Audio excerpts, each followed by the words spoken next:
Beyond repair, the experts declared, but sometimes the greatest mistake isn't giving up on a machine. It's giving up on the quiet man standing beside it. The words echoed through the polished glass showroom like the final sentence in a courtroom. Engineers folded their arms. Executives nodded with practiced certainty. Cameras were already being positioned to capture what everyone believed would become a carefully staged farewell to one of Ferrari's rarest machines. Under the bright showroom lights sat a crimson Ferrari F40, its legendary body still beautiful despite the years, its paint reflecting the afternoon sun pouring through towering windows. Yet beneath that flawless exterior, something had gone terribly wrong. Months of inspections, countless diagnostic computers, specialists flown in from across the country. Every report reached the same conclusion. The chassis distortion hidden beneath decades of previous restoration work had quietly destroyed the car's structural integrity. Repairing it would cost more than replacing it, and replacing it would erase its history forever. Victoria Bennett, CEO of Ferrari North America, stood silently beside the car. At 37, she carried herself with the calm confidence of someone who had spent years making impossible decisions. She looked at the stack of engineering reports resting on the polished hood one final time before speaking. "We'll preserve it as a museum display. Its story deserves to live, even if it never drives again." Heads nodded around her. It was practical. It was logical. It was final. Then another voice entered the silence. "Give me 3 days." No one had noticed the man until he stepped forward from the service entrance carrying a weathered toolbox with faded red paint peeling from its edges. His jeans were stained with grease. His boots had seen too many winters. His denim work shirt carried the embroidered name Ethan Walker above one pocket. He wasn't part of the executive meeting. He wasn't wearing a Ferrari badge. He simply looked like another local mechanic delivering replacement parts. Several executives exchanged puzzled glances before one of the senior engineers chuckled softly. "Sir," he said politely, "this isn't an ordinary repair." Ethan looked at the Ferrari instead of the people speaking to him.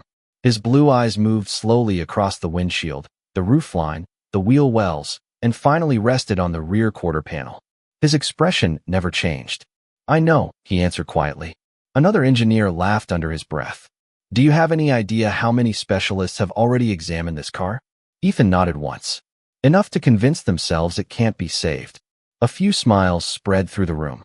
Someone whispered, "Every small-town mechanic thinks he's smarter than Ferrari." Ethan heard it. He offered no reply.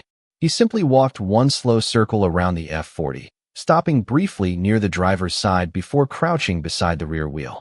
His fingers never touched the paint. He only listened. The showroom suddenly felt strangely still. The conversations faded.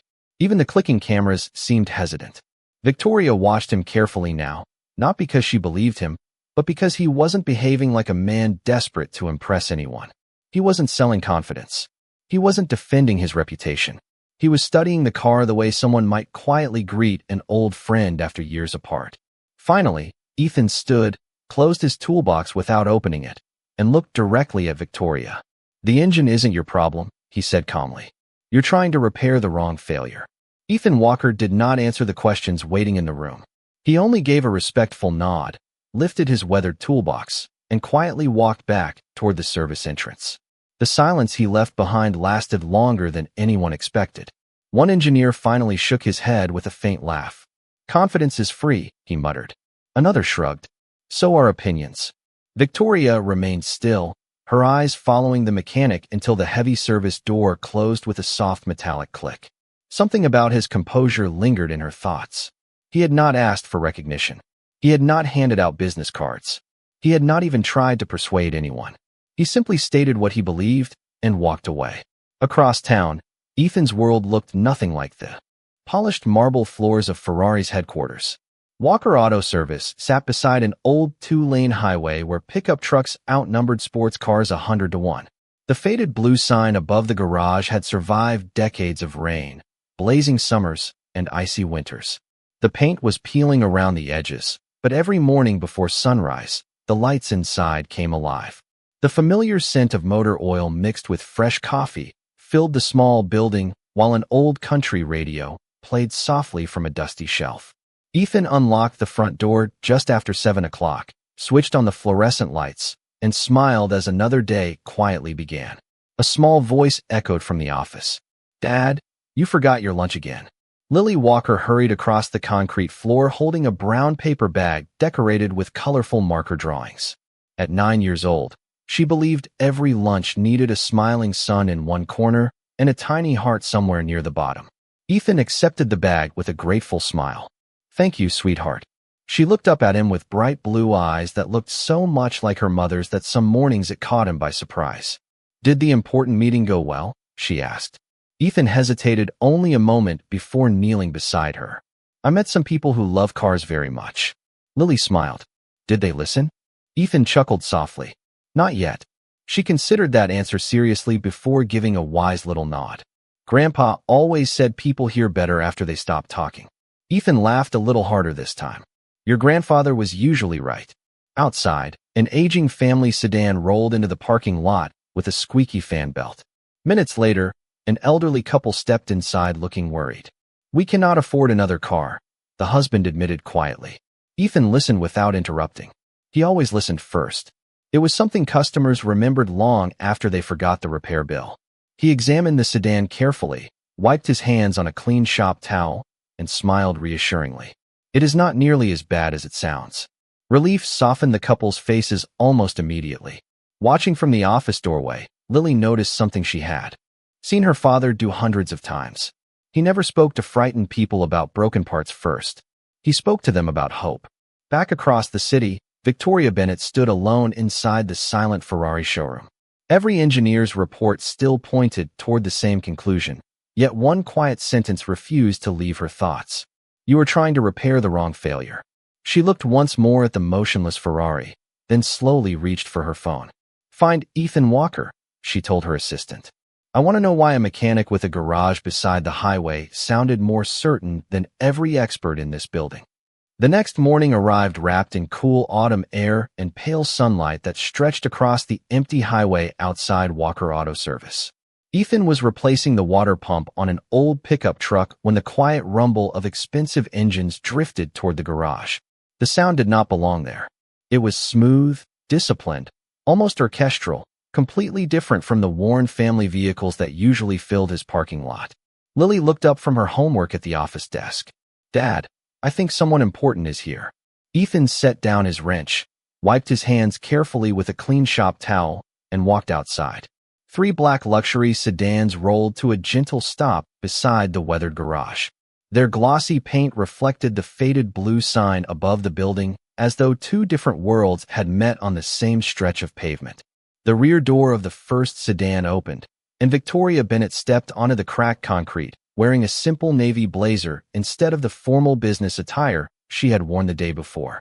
She glanced around the modest property without judgment, taking in the old tire rack, the neatly organized tools, and the flower box beneath the office window that Lily faithfully watered every afternoon. Ethan offered a polite smile. "Good morning." Victoria returned the greeting with the same calm tone. "I hope we are not interrupting your work." Ethan looked toward the pickup truck waiting inside the garage. "Repairs can wait a few minutes." "People should not." One of the Ferrari engineers quietly exchanged doubtful glances with another colleague. They clearly wondered how someone working in such a humble place could possibly challenge decades of engineering experience. Victoria noticed their expressions but said nothing. Instead, she stepped closer to Ethan. "I have been thinking about what you said yesterday." Ethan remained silent. "You said we were trying to repair the wrong failure." He nodded once. "Yes." "Would you explain what you meant?" The engineer standing beside her folded his arms. "With respect, our diagnostics were performed using factory equipment and verified multiple times." Ethan listened patiently before speaking. "Machines measure symptoms. Experience looks for causes." The engineer frowned. "That sounds poetic, not scientific." Ethan smiled gently. "Sometimes they are the same thing." He walked toward an old wooden workbench and picked up 2 identical ball bearings from a small tray. He placed them side by side beneath the morning sunlight. "These look exactly alike," he said. The engineer nodded impatiently. Ethan rolled both bearings across the steel surface. One traveled perfectly straight. The other drifted slightly to the left before stopping. "A computer might tell you both are round," Ethan said quietly. "Years of listening tell me one has forgotten its center." The engineer stared without answering. Victoria watched the demonstration with growing curiosity. Ethan continued in the same calm voice. Your Ferrari is doing the same thing. Everyone is focused on the engine because that is where the symptoms appear. The real problem began somewhere else a long time ago. The breeze carried the scent of fresh-cut grass across the parking lot. Somewhere beyond the garage, a train whistle echoed through the valley before fading into the distance. Nobody spoke for several seconds. Finally, Victoria broke the silence. If you are right, can you prove it? Ethan looked toward the small office window where Lily was quietly watching with hopeful eyes. Then he turned back to Victoria. Bring me the car. Do not bring the reports. Do not bring the conclusions. Just bring the Ferrari exactly as it is. The car will tell its own story if someone is willing to. Listen. Victoria did not answer immediately. She looked past Ethan toward the modest garage where every tool hung neatly in its place. Every workbench had been carefully cleaned, and every customer vehicle sat under protective covers despite their ordinary value. There was pride here, but not the kind that demanded attention. It was the quiet kind that revealed itself through discipline. One of her senior engineers finally broke the silence with an uneasy laugh. With all due respect, this is becoming emotional instead of technical. We have already invested hundreds of hours into that car. Every structural scan, every alignment laser, every digital simulation reached the same conclusion. Ethan nodded calmly. I believe they did. Then why would your opinion be different? The engineer pressed. Ethan picked up a worn tape measure from the workbench and slowly rolled it closed. The metallic clicking echoed softly through the garage. Because I am not beginning with an opinion. The engineer frowned. Then what are you beginning with? Ethan looked toward the highway where a freight truck rumbled into the distance before answering. Curiosity. Another engineer folded his arms tighter. Ferrari does not repair million-dollar cars with curiosity. Ethan smiled gently. Neither does Ferrari build them without it. For a brief moment no one spoke. Even the wind seemed to settle around the old building. Victoria noticed something unusual. Every answer Ethan gave sounded simple, yet none of her engineers had a response ready. There was no arrogance in his voice, only quiet certainty. She stepped closer to the old wooden workbench where scattered bolts, measuring gauges, and hand-polished tools reflected the morning light. If I authorize this, she asked, what do you need? Ethan looked toward the empty repair bay. 3 days. No interruptions. No cameras. No interviews. And no one telling the Ferrari what it is supposed to be saying. One engineer could not hide his disbelief. You expect us to hand over one of the rarest cars in America to a neighborhood mechanic? Ethan met his eyes without anger. No, I expect you to decide whether you want someone protecting your reputation or someone searching for the truth. The words landed with surprising weight. Lily quietly stepped out of the office carrying 2 paper cups filled with fresh coffee. She handed one to her father before politely offering the other to Victoria. Dad says people think better when they are warm, she said with a shy smile. Victoria accepted the cup with genuine appreciation. Thank you.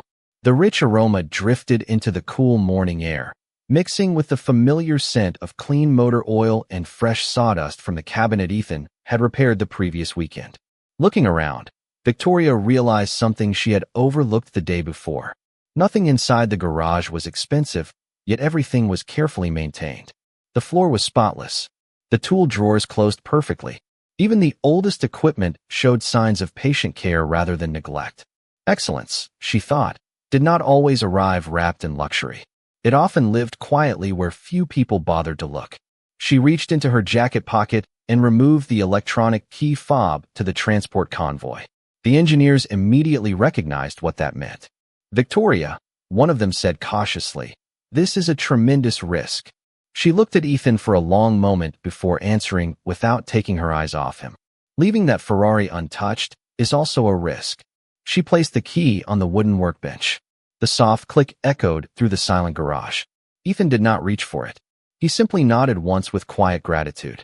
Then he spoke the same way he had from the beginning, without excitement or celebration. Bring her home. Then we can finally begin listening. The Ferrari arrived just before sunset on an enclosed transport trailer that looked almost too refined for the quiet highway leading to Walker Auto Service.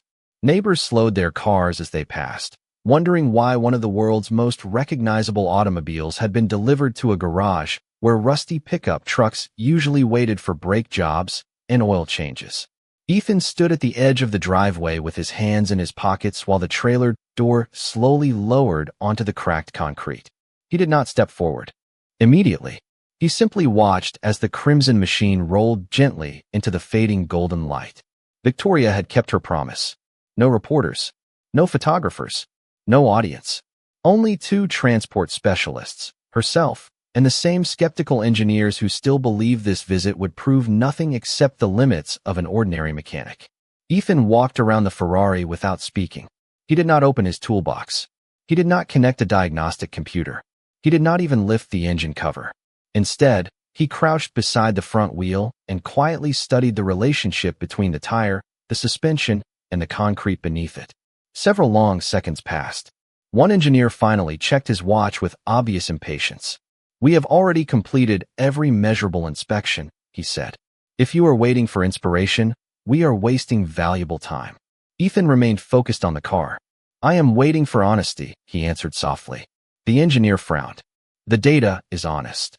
Ethan slowly stood and gently placed the palm of his hand against the roof without applying pressure. "Data records what a machine reports today," he said. "Scars reveal what happened years ago." Victoria watched his movements carefully. Every decision appeared deliberate, almost effortless. He circled the Ferrari once more before kneeling beside the rear suspension.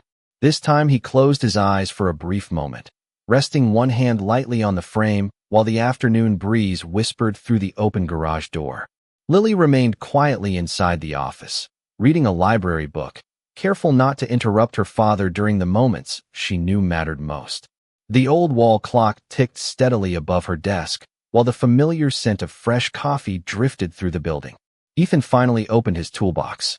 Instead of reaching for expensive instruments, he removed a small flashlight, a steel ruler polished smooth by years of use, and a simple mechanic stethoscope. One engineer whispered under his breath, "That belongs in a museum." Ethan smiled as though he had heard every word. "Some tools become old because they stop working," he replied. "Others become old because they never do." He slid beneath the Ferrari with the flashlight, saying nothing for nearly 10 minutes. The only sounds were the soft clicks of metal against concrete, distant birds settling into nearby trees, and the occasional breeze moving through the garage. Nobody interrupted him. Even the skeptical engineers had grown unexpectedly quiet. When Ethan finally rolled back into the open, his work shirt carried fresh dust across the shoulders, but his expression remained peaceful. He stood, brushed the dust from his sleeves, and looked directly at Victoria. "The engine has been blamed for a problem it did not create," he said calmly. He pointed toward the rear section of the chassis. "About 15 years ago, someone restored this Ferrari after an accident. They corrected what everyone could see. They missed something no scan was looking for. The frame is carrying a hidden twist of less than 1/8 of an inch. That tiny mistake has been slowly forcing every major component to fight against itself ever since."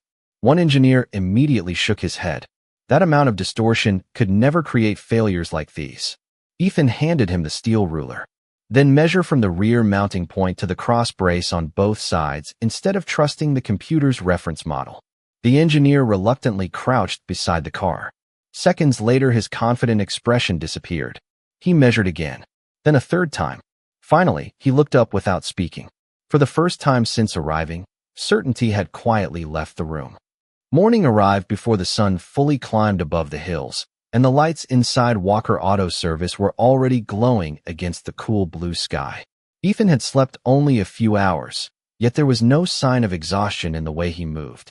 Every wrench returned to its place.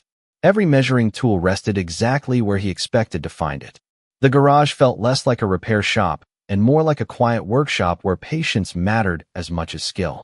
The Ferrari remained exactly where he had left it the night before, elevated just enough for him to work beneath it without rushing.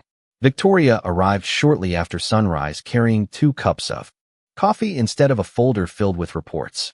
She noticed that Ethan had not touched a single expensive electronic scanner. The sophisticated equipment Ferrari had transported remained sealed inside its protective cases along the wall. Instead, the workbench held only precision gauges, alignment strings, carefully machined steel blocks, and notebooks whose pages were filled with neat handwritten measurements collected over many years. One of the engineers looked around the garage with growing uncertainty. "You are rebuilding geometry with manual tools?" Ethan adjusted a measuring line until it rested perfectly still before answering. "The car was damaged by something small. It deserves to be understood the same way." The engineer remained skeptical. "Technology exists for a reason." Ethan smiled without looking up. "So does craftsmanship." The conversation ended there. Once again, he refused to compete with anyone. He simply returned to his work. Hour after hour, the only sounds filling the garage were the gentle turning of ratchets, the quiet tapping of a brass hammer against a custom alignment fixture, the steady hum of fluorescent lights, and the distant laughter of Lily as she completed school assignments from the office desk.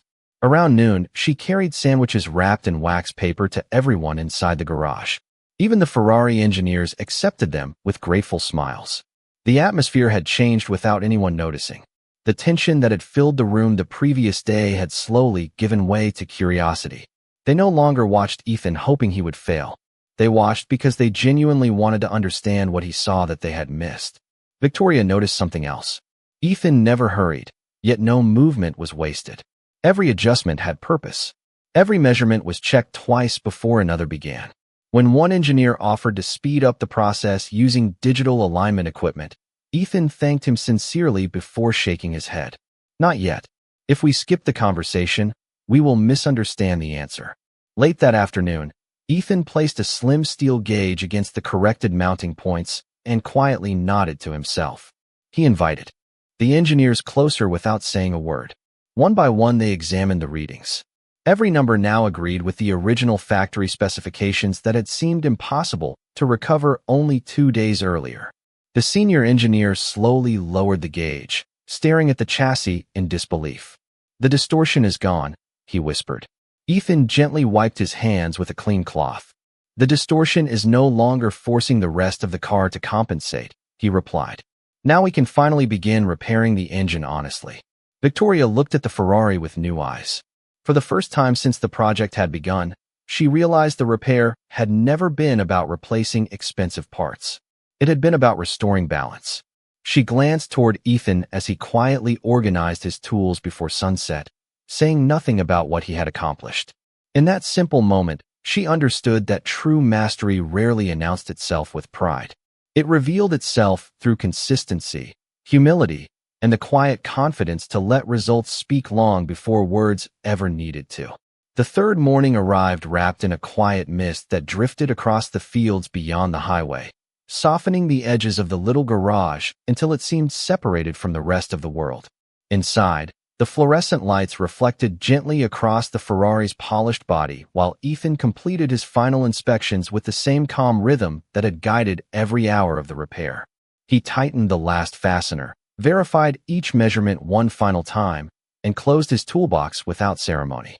Victoria stood nearby, her hands wrapped around a cup of coffee that had long since grown cold. The engineers remained unusually silent, each of them watching Ethan instead of the instruments. Nobody wanted to interrupt the moment. Lily quietly peeked through the office doorway, hugging a worn stuffed rabbit against her sweater. She had learned that the garage always became its quietest just before something important happened. Ethan climbed into the driver's seat with slow, deliberate movements. He rested both hands lightly on the steering wheel and closed his eyes for a brief moment. He was not praying for success. He was listening. His fingers settled gently against the ignition key before he looked through the windshield toward Victoria. "Ready?" She nodded once. The garage became completely still. Outside, even the distant traffic seemed to disappear beneath the cool morning air. Ethan turned the key halfway. Fuel pressure built exactly as it should. He waited another heartbeat before turning it the rest of the way. The starter engaged with smooth confidence. For one suspended second, nobody breathed. Then the engine awakened. It did not struggle. It did not hesitate. A deep, unmistakable mechanical harmony filled the garage, rich and balanced, rising through the polished exhaust note with the unmistakable voice that engineers had believed was gone forever. The sound echoed against the concrete walls before rolling softly through the open garage door and into the quiet countryside. Ethan kept his foot steady, allowing the idol to settle naturally. Every vibration disappeared. Every gauge climbed smoothly into its proper range. The engine no longer fought itself. It simply breathed. No one spoke. One engineer slowly lowered the diagnostic tablet, still resting in his hands. Another removed his glasses as though he could not quite trust what he was seeing. Victoria stared through the windshield at Ethan, unable to find words. She had attended countless vehicle launches, private unveilings, and engineering demonstrations throughout her career, but none had felt like this. There were no stage lights, no applause, no presentation. Only the sound of a machine returning to the purpose for which it had been built.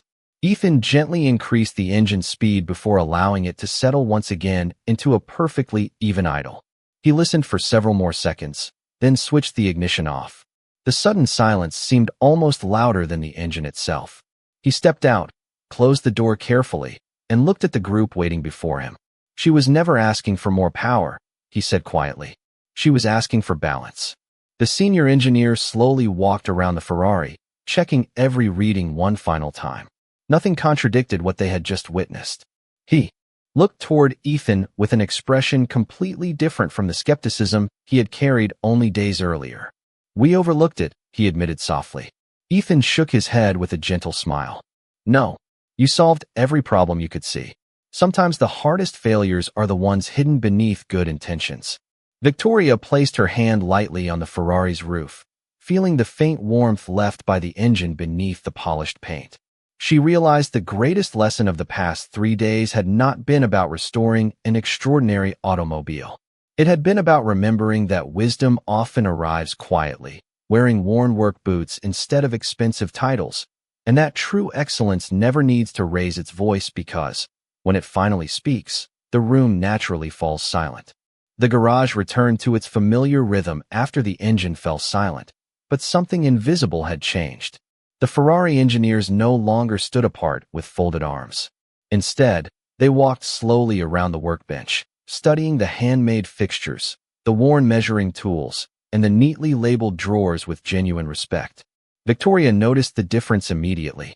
Doubt had quietly given way to humility. Ethan placed every tool back in its proper place before covering the Ferrari with a clean cotton cloth. To him, the repair was finished. There was no celebration waiting. There was still a customer truck needing new brake pads before the weekend, and there was dinner to prepare for Lily. Victoria stepped closer while the others remained respectfully behind. "There is something I do not understand," she said softly. Ethan looked up with the same calm expression he had worn from the beginning. "What is that?" She glanced around the garage before speaking again. "Someone with your knowledge could have been leading an engineering division anywhere in the world. Why are you here?" Ethan smiled faintly, but his eyes drifted toward the office where Lily was carefully coloring a picture beside the window. The afternoon sunlight rested across her drawing like warm gold. "Because life asks different questions than ambition does," he answered quietly. Victoria waited, sensing there was more.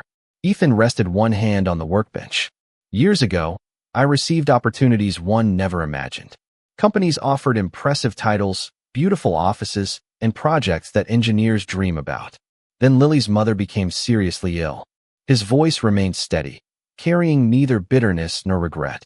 "During her final months, I spent more time in hospital rooms than conference rooms. After she passed away, I made one promise to my daughter." He paused for only a heartbeat. She would never wonder whether her father chose work instead of her. Silence settled gently across the garage. Even the engineers lowered their eyes. Ethan continued with quiet honesty. "A smaller garage meant a smaller income. It also meant I could take Lily to school every morning, be there when classes ended, attend every school concert, every science fair, every ordinary Tuesday that children remember long after expensive gifts are forgotten." Victoria slowly looked toward Lily again. The little girl smiled as she held up her drawing, completely unaware that adults were quietly rethinking their own priorities. One of the senior engineers cleared his throat. "We searched your professional history this morning," he admitted. Ethan raised an eyebrow with mild surprise, but no concern. "Did you?" The engineer nodded. "Your name appeared on several early performance development projects almost 20 years ago. Then it disappeared." Ethan simply smiled. "People move on." Victoria shook her head gently. "No, they do not simply move on from work like that." Ethan picked up Lily's backpack, which she had left beside the office door. Sometimes they do when someone more important is waiting at home. Those simple words carried more weight than any award hanging on a corporate wall. Victoria realized she had spent years admiring extraordinary careers while rarely asking what sacrifices had built them. Ethan had chosen differently. He had quietly exchanged prestige for presence, recognition for responsibility, and status for fatherhood. Looking around the modest garage once more, she finally understood why every tool was cared for with such patience and why every customer was treated with such dignity. This place had never been built to impress strangers. It had been built to honor a promise. And somehow, that promise had shaped not only an exceptional mechanic, but an extraordinary man whose greatest masterpiece had never been the Ferrari resting beneath the cotton cover. It had been the little girl smiling by the window, completely certain that her father would always come home. The following Monday, the sun rose over Walker Auto Service just as it always had, spilling warm light across the faded blue sign, the cracked concrete driveway, and the flower box beneath the office window that Lily had already watered before breakfast. To anyone driving past, nothing seemed different. A family minivan waited for an oil change.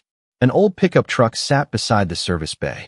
Ethan was sweeping the garage floor before unlocking the front door, believing every customer deserved to walk into a clean shop no matter what they drove. The extraordinary weekend already felt like another quiet memory. Then the familiar sound of several engines approached from the highway. This time, Ethan recognized them before they entered the parking lot. Victoria Bennett stepped out of the lead vehicle carrying a simple leather folder instead of a stack of engineering reports. The Ferrari engineers followed behind her, but there was something noticeably different in the way they greeted Ethan. They did not see an ordinary mechanic anymore. They saw a colleague. Victoria smiled warmly. "Good morning, Ethan." He returned the greeting with the same calm respect he had shown on the first day. "Good morning." She looked around the little garage before speaking again. "I have a proposal." Ethan listened quietly. Ferrari would like to establish a restoration partnership with Walker Auto Service. Rare heritage vehicles from across North America could come here for structural evaluation and preservation. The work would remain here, under your supervision, on your schedule. The engineers nodded in agreement. One of them added with a respectful smile, "We came to learn that experience cannot always be measured by the size of a building." Ethan remained silent for several moments. He looked toward Lily, who was helping an elderly customer carry groceries from the trunk of her sedan without being asked. Then he turned back to Victoria. "I appreciate your trust." Victoria waited patiently. Ethan smiled gently. "But there is one condition." She raised an eyebrow. "Name it." He looked around the garage that had shaped so many ordinary days into meaningful ones. "This place stays exactly what it has always been. My neighbors still come first. If Mrs. Henderson needs her brakes repaired before a weekend trip to visit her grandchildren, she does not wait because an expensive sports car arrived." Victoria laughed softly, not out of amusement, but admiration. "That is exactly the answer I hoped you would give." She extended her hand. Ethan accepted it with quiet gratitude. There were no cameras, no reporters, no dramatic announcement. Only two people agreeing that excellence and humility belong together. As the visitors prepared to leave, Lily ran outside holding the drawing she had finished days earlier. It showed the little garage beneath a bright blue sky, her father smiling beside a red sports car, and flowers blooming beneath the office window. Across the top, she had written in careful handwriting, "Home fixes more than cars." Victoria studied the picture before kneeling beside Lily. "That may be the most accurate engineering report I have ever seen," she said with a smile. Ethan looked at his daughter, then at the garage, and finally at the quiet highway stretching toward the horizon. Success had arrived without changing the man who earned it. Respect had followed the dignity he never abandoned.